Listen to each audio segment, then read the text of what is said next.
One of the first facilities I'm in, Coxsackie Correctional Facility, has a small chapel.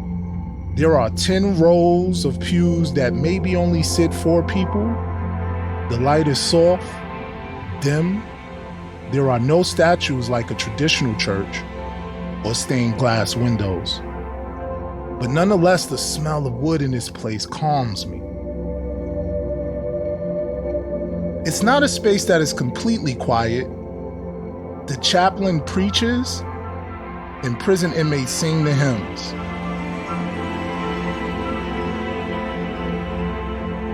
We bow our heads and we pray. I find myself sitting on the pew. The soothing smell of wood surrounds me, feeling relaxed, maybe even dozing off.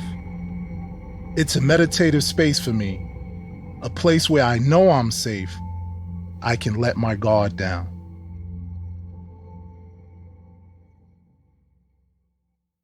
Jail has a way of warping time and space, with many changes on the outside world locked away from those inside. In today's meditative story, Jule Hall recounts the moment he holds an iPhone in his hands, and with beginner's eyes sees the profound effects of this technology in our lives, in ways we instinctively know to be true, but perhaps can no longer see ourselves. In this series, we blend immersive first-person stories with mindfulness prompts to help slow your life down just a bit. Just for a moment. From WaitWhat and Thrive Global, this is Meditative Story. I'm Rohan, and I'll be your guide.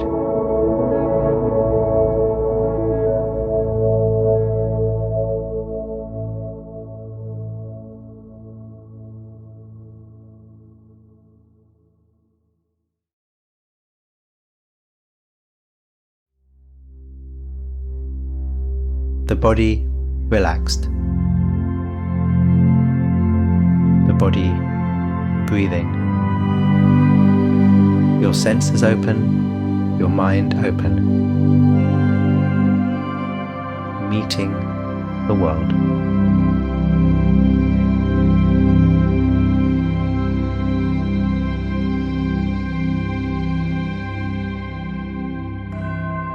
The first noise I hear at the start of daybreak is the wake-up bell.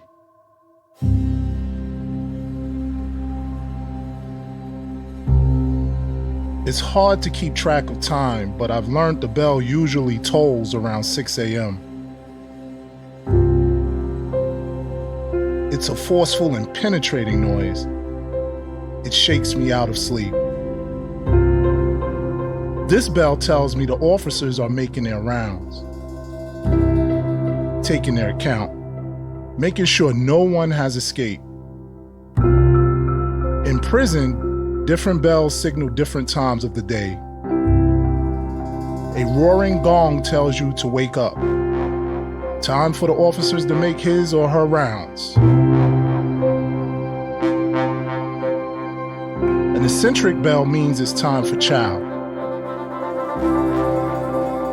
No matter how many times I hear them, I don't get used to them. Each one is a trigger. Each notification piques my anxiety. A bell tolls that lets me know we are being escorted from our cells out into the open air. Once that sound occurs, there is a sense of, okay, I can step out of this confined space, this small space, and go to a more open confined space where there's sunlight and air. One thing I wasn't prepared for was just how noisy prison is. The facility is an open space. You can hear people yelling back and forth to one another between the floors. Radios are constantly playing. There's always an echoing. The sound of people moving. You can never really escape it. But there are some noises I begin to like, even look forward to. The noise at night when everyone is returning to their bunks. The cell blocks piled on top of one another. The shuffling, the footsteps above and below me as my fellow inmates return from recreation or school or chow. The cascade of everyone locking their cells at the same time like dominoes.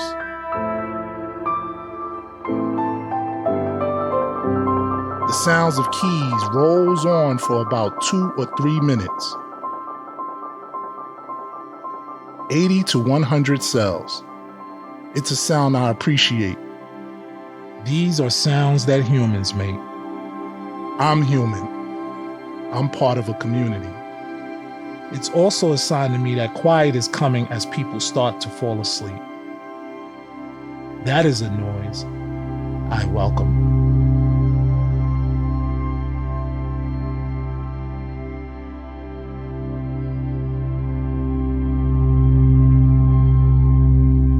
Such a powerful scene. Can you imagine being here with Jule in this cell? Such a small space, yet connected and close to peace.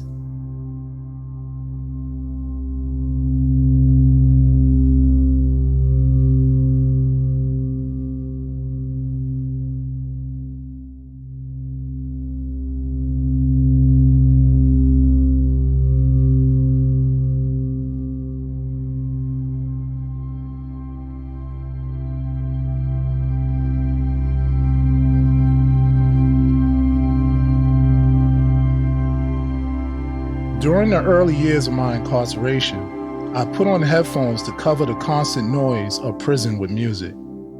But I realize I'm just replacing noise with noise. I need to find a way to exist in this environment, but at the same time not get so mentally bankrupt by it. I make learning a priority. I attend the church and the mosque. I like to examine various religions. To me, they're all different versions of essentially the same story. I discover East Indian philosophy and I pick up meditation for the first time. I come across a book that teaches me how to practice, how to breathe deep into the belly and out through the nostrils. I feel this sense of euphoria that rises up in my chest whenever I engage. I am able to expand this confined space. When I breathe and get into rhythm, I'm taken outside the prison walls.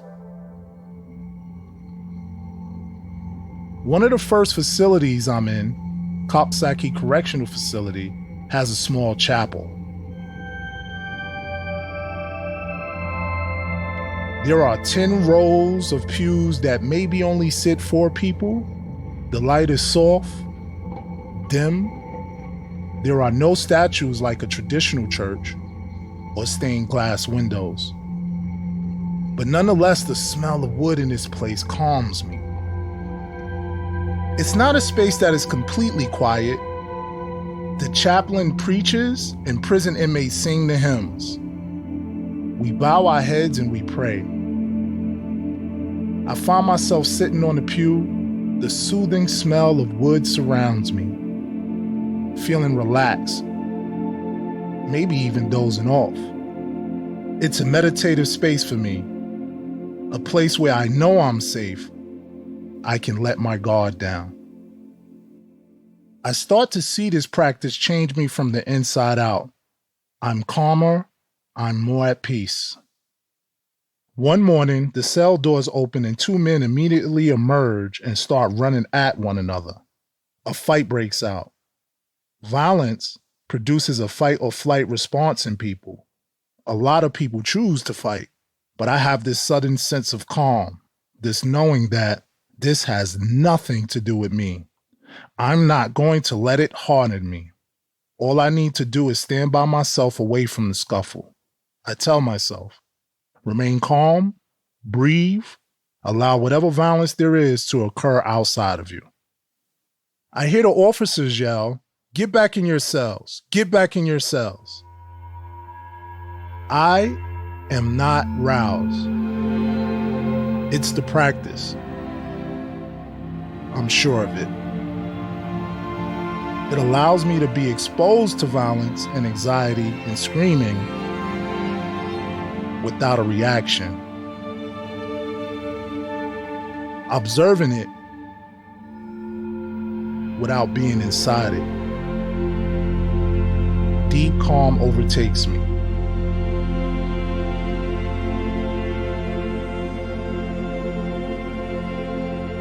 Can you see Jule now, still in the middle of all this chaos? What does his body look like? Can you bring some of that steadiness to your own posture?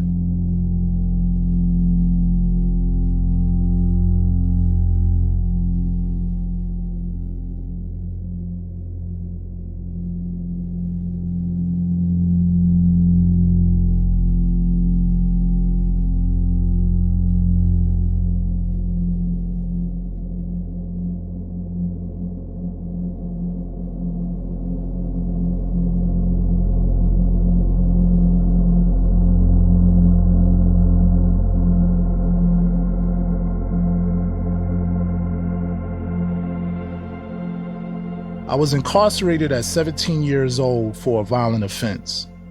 I now have 21 years incarcerated without a single act of violence. I go before a board of 5 parole commissioners. They approve my release. Only 90 days stand between me and freedom. I transferred to a new facility located in New York City. I receive what is called outside clearance. I have permission to go outside, clean sidewalks, and take the garbage out. I am not a flight risk because my release is imminent. The first time I step on the sidewalk, motion sickness overwhelms me from all the cars whipping past. Cars disorient me. I push the garbage towards the compressor. A person walks past me who talks to themselves. People now have earphones that plug into their phones. This is completely new to me. I wonder why everyone is having conversations with themselves. I don't realize yet how these devices take up so much space in everyone's lives. I bought you a brand new iPhone 6, my aunt tells me. The 6 Plus, the newest iPhone at the time. It's my first gift I receive when I leave prison. It feels beautiful to have this heavy, slim object in the palm of my hand. My fingers fold around the precious glass. That night, in the quiet of my own room, I open the weather app. I like this app because it shows me the stars in the sky.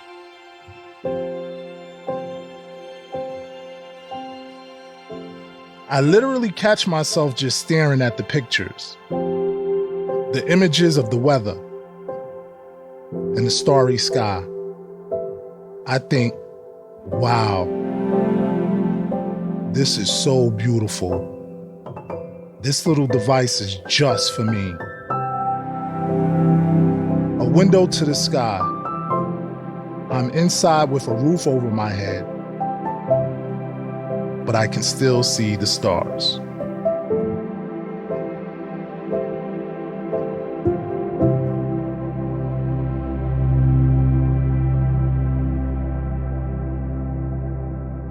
The same stars are above you right now.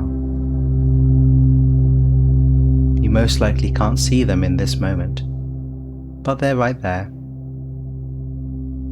Sense them.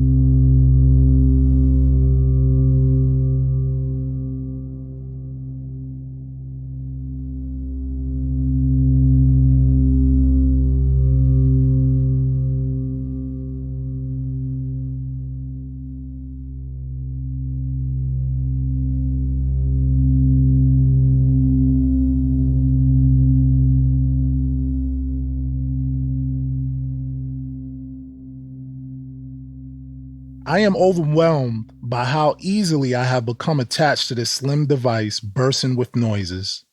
How much anxiety rises up in me whenever I hear my phone going off and I immediately need to search for it. I can be going to the bathroom and asking myself, where's my phone? It has become how would I describe it? An unfavorable companion. someone who I tolerate and always keep in my vicinity, but I don't really want to be there. A lot of my coworkers have found a way to work with anxiety to make the phone pull more productivity out of them. I, on the other hand, find myself triggered by the notifications and reminders for things that could easily be handled during the next workday. I constantly change the sounds of the notifications, hoping to find ones that don't tense me up. Still, the notifications keep showing up. Months after my release, my cousin dies. My aunt calls me, and then my other cousin joins the call. Soon enough, I'm thrust into a group call with 4 other family members. I've never experienced something like this before, where we can talk all at once. We're being nostalgic, talking about the last time we saw my cousin, what he was doing, what we were doing. I feel the anxiety rise up in me, however, as the phone in my hand keeps vibrating. I'm trying to console my family members, say encouraging things, but there are so many interruptions. I'm not used to any of this. I'm used to someone knocking on my door if they needed me or writing me a letter. I hear this incessant buzzing going off in my ear as I try to focus on the conversation all happening at once. I pull the phone away from my face to check. It's an email coming through. One after the other, after the other, many emails. Okay, I tell myself, it's just work. I'll reply later. I return to the call with my family. But the click, click, click keeps coming, and I can't fully be present to the phone call. I don't understand why it's so important to send an email, never mind a dozen, on a day off. A person who hasn't missed all this time by being incarcerated might tell their family, "Oh, I need to work late tonight because this project is important." For me, my time is more serious. I haven't been around my family for 22 years. I'm not comfortable putting work above love, above connection, because then I will lose out. My colleagues have already established love, respect, and affection in their families. I'm still working to reestablish these connections with my friends and loved ones. My weekends are precious to me. I talk, I flirt, I go out on dates. I will not work on the weekends. My first Thanksgiving outside the prison walls is in upstate New York. I'm with my cousin who is married and her 2 daughters. I can still remember holding the oldest girl, Nyla, while in prison. She was so little. I'm home now, though, and this little baby has become a grown woman.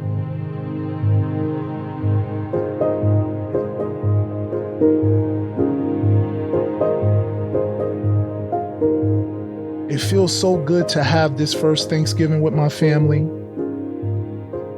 We sit around the table eating our turkey and passing the cranberry sauce. There are collard greens and macaroni. When the food is cleared, we bring out a pecan pie and other desserts. I sit in this moment with a cup of coffee in hand and just savor the simplicity.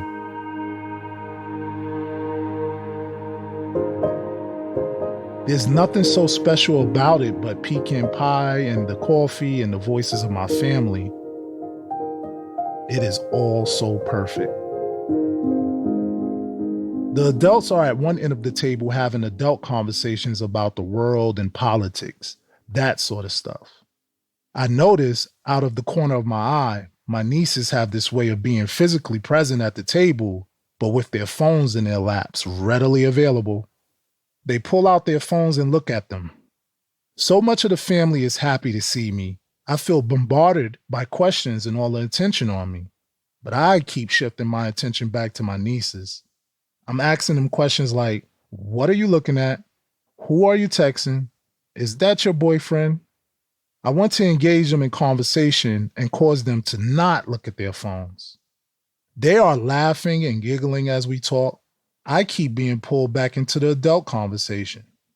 They keep reverting back to their phones when the attention is off them. I don't judge them. It just makes me want to engage with them more. But here I am with this new generation who is quieter than my generation. Perhaps because they have an entirely separate world of communication on their phones while they're sitting here alongside me and our family. Their notifications and pings. Their world wrapped up in this device. But I want them to be part of what's happening at this table. They don't care to be looped in the bigger conversations the way it matters to me. They're okay with being absent, off in their own separate world. Physically present at the table, but not really here with me, with us. I guess it makes me feel a little sad. I've set the trend with some of my family to not pick up my phone so quickly when we hear it go off. We play this game of who will look at their phone first. If it's me, there's this barrage of people saying, "Ooh, you looked at your phone, you looked at your phone." Even if it's a silly game, it does the trick of getting people to put their phones down, to be with each other. Today, the noises around me are different from the years I spent within prison walls. I can hear the sound of cars outside my window, the hum of my refrigerator, the fan inside of an Xbox that whirs on to keep the system from overheating. I hear it hum when the system has been on for too long. I am aware of these noises, but I don't consider them to be noises at all. The sound of an ambulance tearing through the neighborhood, the sound of children laughing as they play in the recreation area outside of where I work. My neighbor above me is wearing heels as she walks across the floor in the late hours. I welcome these noises. They are signals to me that I am no longer in prison. I am part of a new community. Every morning I have a routine, an attempt to ground myself in this day. I turn off my phone. I light a candle. I sit on my couch with a cup of coffee and begin to assess. Okay, you're awake. You're here. Thank God you woke up today. I'm so grateful for that. I have to be intentional to stay in this space. There are a million things grabbing at my attention. Little pings in my brain reminding me, I have to call that person. Oh, you have to do that thing. There is this pervasive pressure to be on. But in this space, I breathe and tell myself, it's okay. Move on. This is your time where you can sit and breathe and enjoy the soft light for the next few moments.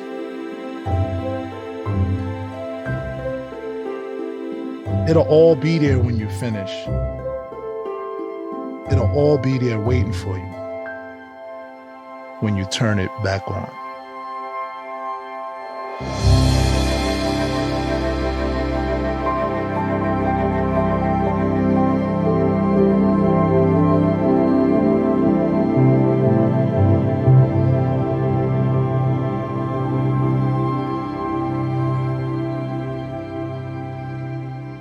Thank you, Jule. And yes, you've given us a moment to breathe and enjoy the soft light. I'll guide you through a closing meditation in just a bit. For me, Jule's story is about the difference between sound and noise.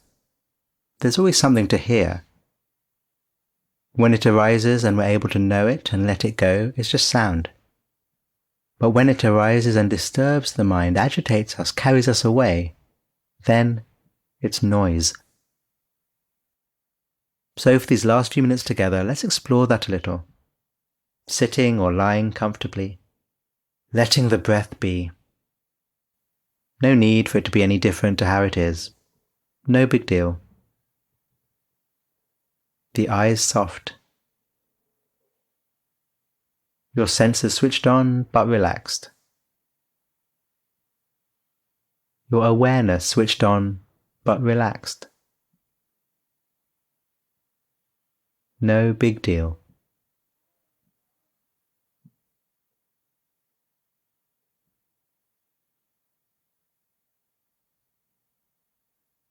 And with eyes closed or open, of all our senses, just for this little while, make hearing the most important. There's no need to go looking for sounds. Just be like a satellite dish, and let your mind simply receive what is here. There may be sounds that last for a long time, sounds which come and go, or maybe not much at all.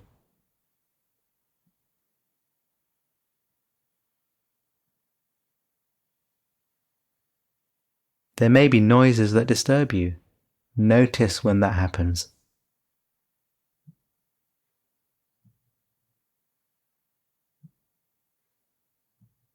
There may be sounds that don't.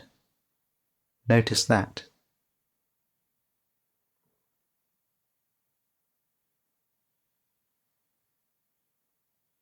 No need to label things, no need to give the sounds names.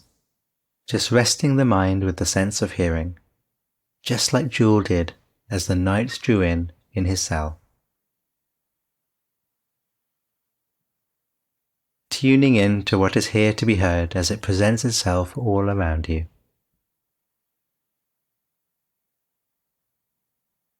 No need to make any stories or narratives about the sounds, just be a receiver, tuning in to your sense of hearing, receiving sounds.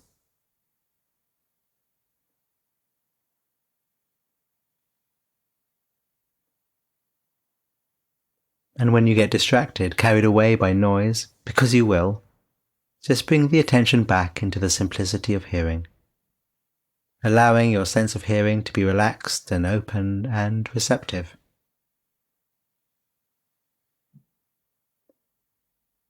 If there is some calm here, you may also become more and more aware of thoughts. My invitation is to treat them in the same way. Watch them arise, watch them fall. If they're sticky and drag you along with them, notice that and let them go.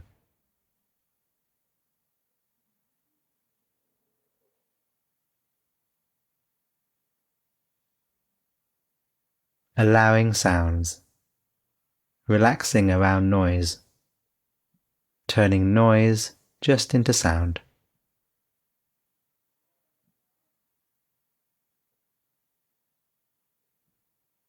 Watching how the mind grabs onto some things and not onto others. Seeing what you can learn. You're awake. You're here. Thank you for listening today. We're grateful for that. Be well.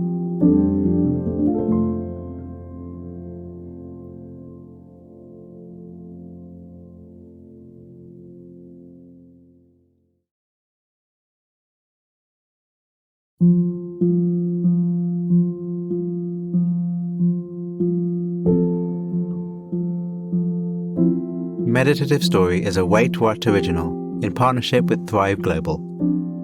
The show is produced at the studio inside SY Partners in New York. Our executive producers are Darren Triff, June Cohen, Ariana Huffington, and Dan Katz. Our producer is Timothy Liu Lee. Our supervising producer is Jay Punjabi. Our curator is Carrie Goldstein. Original music and sound design is by the Holladay Brothers. Mixing and mastering by Brian Pugh. Special thanks to Anne Sachs, Juliana Stone, Summer Matthijs, Monica Lee, Lindsay Benoit O'Connell, Libby Duke, Smriti Sinha, Stephanie Gonzalez, and Sarah Sandman.